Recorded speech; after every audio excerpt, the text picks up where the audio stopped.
ನಮಸ್ಕಾರ ಎಲ್ರಿಗೂ. ನಿಮ್ಮ ಫೋನ್ ಪದೇ ಪದೇ ಹ್ಯಾಂಗ್ ಆಗಿ ತಲೆನೋ ಕೊಡ್ತಿದ್ಯಾ? ಹಾಗಿದ್ರೆ ಕರೆಕ್ಟ್ ಆದ ಜಾಗಕ್ಕೆ ಬಂದಿದ್ದೀರಾ. ಇವತ್ ನಾವು ಮಾತಾಡೋಣ ನಿಮ್ಮ ಫೋನ್ಗೆ ಹೊಸ ಸ್ಪೀಡ್ ಕೊಡಕ್ಕೆ ಏನ್ ಮಾಡ್ಬೇಕು ಅಂತ. ತುಂಬಾ ಸಿಂಪಲ್, ಆದರೆ ಸಖತ್ ಪವರ್ಫುಲ್ ಸೆಟ್ಟಿಂಗ್ಸ್ ಇವೆ. ಅಬ್ಬಾ, ಇದು ಆಲ್ಮೋಸ್ಟ್ ಎಲ್ರಿಗೂ ಆಗಿರೋ ಅನುಭವ ಅಲ್ವಾ? ಏನೋ ಅರ್ಜೆಂಟಾಗಿ ಒಂದು ಮೆಸೇಜ್ ಕಳಿಸ್ಬೇಕು, ಇಲ್ಲಾಂದ್ರೆ ಗೇಮ್ನ ಕ್ಲೈಮ್ಯಾಕ್ಸ್ನಲ್ಲಿರ್ತೀವಿ, ಸಡನ್ನಾಗಿ ಫೋನ್ ಸ್ಲೋ ಆಗ್ಬಿಡುತ್ತೆ. ಎಷ್ಟು ಬೇಜಾರಾಗತ್ತಲ್ವಾ? ಬಟ್ ಡೋಂಟ್ ವರಿ, ಇದಕ್ಕೊಂದು ಸಖತ್ ಸೊಲ್ಯೂಷನ್ ಇದೆ. ಸರಿ, ಹಾಗಿದ್ರೆ ನಮ್ಮ ಮೊದಲನೇ ಟ್ರಿಕ್ ನೋಡೋಣ. ಇದ್ರ ಹೆಸರು ಡೆವಲಪರ್ ಆಪ್ಷನ್. ಇದು ನಿಮ್ಮ ಫೋನ್ನಲ್ಲೇ ಅಡಗಿರುವ ಒಂದು ಸೀಕ್ರೆಟ್ ಸೆಟ್ಟಿಂಗ್ ಇದ್ದಾಗೆ. ಜಾಸ್ತಿ ಜನಕ್ಕೆ ಇದರ ಬಗ್ಗೆ ಗೊತ್ತೇ ಇರಲ್ಲ. ಇದನ್ನೊಮ್ಮೆ ಆನ್ ಮಾಡಿದ್ರೆ ಸಾಕು, ಫೋನ್ನ ಸ್ಪೀಡ್ನಲ್ಲಿ ನೀವು ಅಂದ್ಕೊಂಡಿದ್ದಕ್ಕಿಂತ ದೊಡ್ಡ ಬದಲಾವಣೆ ಆಗುತ್ತೆ. ಅಂದ್ರೆ ಈ ಡೆವಲಪರ್ ಆಪ್ಷನ್ ಅನ್ನೋದು ನಿಮ್ಮ ಫೋನಿನ ಕಂಟ್ರೋಲ್ ಅನ್ನು ನಿಮ್ಮ ಕೈಗೆ ಕೊಡುತ್ತೆ. ಹೆಸರು ಕೇಳಿ ಏನೋ ಟೆಕ್ನಿಕಲ್ ಅನ್ಕೋಬೇಡಿ, ಇದನ್ ಮಾಡೋದು ತುಂಬಾನೇ ಈಸಿ. ಸರಿ, ಹಾಗಾದ್ರೆ ಇದನ್ನ ಮಾಡೋದು ಹೇಗೆ ಅಂತ ನೋಡೋಣ ಬನ್ನಿ. ಫಸ್ಟ್ ನಿಮ್ಮ ಫೋನ್ನ ಸೆಟ್ಟಿಂಗ್ಸ್ ಓಪನ್ ಮಾಡಿ. ಆಮೇಲೆ ಕೆಳಗೆ ಸ್ಕ್ರೋಲ್ ಮಾಡ್ಕೊಂಡು ಹೋಗಿ ಅಬೌಟ್ ಫೋನ್ ಅಂತ ಇರುತ್ತೆ, ಅದನ್ನ ಕ್ಲಿಕ್ ಮಾಡಿ. ಅಲ್ಲಿ ನಿಮಗೆ ಬಿಲ್ಡ್ ನಂಬರ್ ಅನ್ನೋ ಆಪ್ಷನ್ ಕಾಣಿಸುತ್ತೆ. ಅದರ ಮೇಲೆ ಸತತವಾಗಿ 1, 2, 3 ಹೀಗೆ 7 ಸಾರಿ ಟ್ಯಾಪ್ ಮಾಡಿ. ಅಷ್ಟೇ, you are now a developer ಅಂತ ಒಂದು ಮೆಸೇಜ್ ಬರುತ್ತೆ.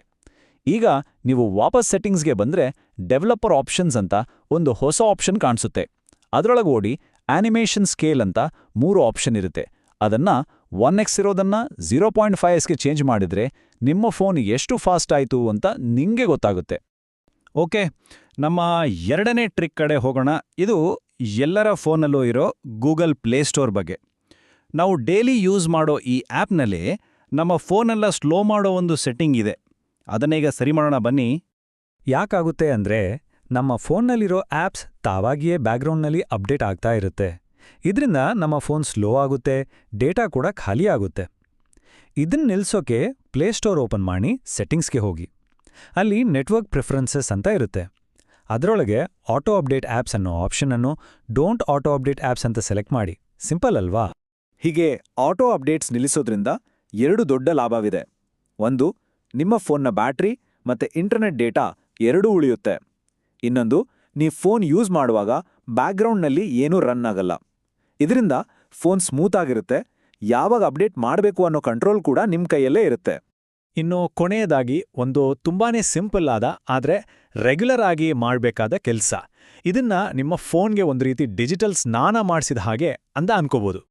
ಅದೇನಪ್ಪ ಅಂದ್ರೆ ಗೂಗಲ್ ಕ್ರೋಮ್ ಇರ್ಬೋದು ಅಥವಾ ಬೇರೆ ಯಾವುದೇ ಬ್ರೌಸರ್ ಇರಬಹುದು, ಅದರ ಸರ್ಚ್ ಹಿಸ್ಟ್ರಿಯನ್ನ ಆಗಾಗ ಕ್ಲಿಯರ್ ಮಾಡೋದು.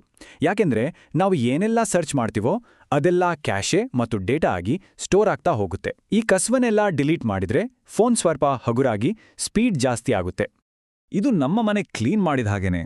ಮನೇಲಿ ಎಲ್ಲೆಲ್ಲೂ ಕಸ ಬಿದ್ದಿದ್ರೆ ನಮಗೆ ಹೇಗೆ ಕಿರಿಕಿರಿ ಆಗುತ್ತೋ ಹಾಗೇನೆ ಫೋನ್ನಲ್ಲೂ ಈ ಹಳೆ ಹಿಸ್ಟ್ರಿ ಡೇಟಾ ತುಂಬಿಕೊಂಡ್ರೆ ಅದರ ಕೆಲಸ ನಿಧಾನ ಆಗುತ್ತೆ. ಸೊ ಅದನ್ನ ಕ್ಲೀನ್ ಮಾಡೋದು ತುಂಬಾ ಮುಖ್ಯ, ಮತ್ತೆ ತುಂಬಾನೇ ಸಿಂಪಲ್ ಕೂಡ. ಸರಿ, ಹಾಗಿದ್ರೆ ನಾವು ಮಾತಾಡಿರೋ ಈ 3 ಇಂಪಾರ್ಟೆಂಟ್ ಟಿಪ್ಸ್ ಅನ್ನು ಒಂದ್ಸಲ ಕ್ವಿಕ್ ಆಗಿ ರೀಕ್ಯಾಪ್ ಮಾಡೋಣ. ಈ 3 ಸ್ಟೆಪ್ಸ್ ನಿಮ್ಮ ಸ್ಲೋ ಆಗಿರೋ ಫೋನ್ಗೆ ಖಂಡಿತ ಹೊಸ ಲೈಫ್ ಕೊಡುತ್ತೆ. ನೆನಪಿರ್ಲಿ, ನಂಬರ್ 1 ಡೆವಲಪರ್ ಆಪ್ಷನ್ ಆನ್ ಮಾಡಿ ಅನಿಮೇಷನ್ ಸ್ಪೀಡ್ ಜಾಸ್ತಿ ಮಾಡಿ. ನಂಬರ್ 2 ಪ್ಲೇಸ್ಟೋರ್ನಲ್ಲಿ ಆಟೋ ಅಪ್ಡೇಟ್ಸ್ ಆಫ್ ಮಾಡಿ. ಮತ್ತೆ ನಂಬರ್ 3 ನಿಮ್ಮ ಬ್ರೌಸರ್ ಹಿಸ್ಟ್ರಿಯನ್ನು ಆಗಾಗ ಕ್ಲಿಯರ್ ಮಾಡ್ತಾ ಇರಿ. ಈ 3 ಪವರ್ಫುಲ್ ಸ್ಟೆಪ್ಸ್ ನಿಮ್ಮ ಫೋನಿನ ಎಕ್ಸ್ಪೀರಿಯನ್ಸ್ ಅನ್ನ ಖಂಡಿತವಾಗಿಯೂ ಬದಲಾಯಿಸುತ್ತೆ. ಇವತ್ತು ನಾವು ನೋಡಿದ ಈ ಟಿಪ್ಸು ಖಂಡಿತವಾಗಿಯೂ ಎಲ್ಲರಿಗೂ ಯೂಸ್ ಆಗತ್ತೆ ಅಂತ ಅನ್ಕೋತೀನಿ. ಒಂದ್ಸಲ ಈ ಸೆಟ್ಟಿಂಗ್ಸ್ ಎಲ್ಲ ಟ್ರೈ ಮಾಡಿ ನೋಡಿ. ನಿಮ್ಮ ಫೋನ್ ಸ್ಪೀಡ್ನಲ್ಲಿ ಏನು ವ್ಯತ್ಯಾಸ ಆಯ್ತು ಅಂತ ಗಮನಿಸಿ. ಇದಲ್ಲದೆ ಫೋನ್ ಸ್ಪೀಡ್ ಮಾಡಕ್ಕೆ ಬೇರೆ ಏನಾದ್ರೂ ಸೀಕ್ರೆಟ್ ಟ್ರಿಕ್ಸ್ ಗೊತ್ತಿದ್ರೆ ಅದ್ರ ಬಗ್ಗೆ ಯೋಚನೆ ಮಾಡಿ. ಮತ್ತೆ ಮುಂದಿನ ವಿಶ್ಲೇಷಣೆಯಲ್ಲಿ ಸಿಗೋಣ. ನಮಸ್ಕಾರ.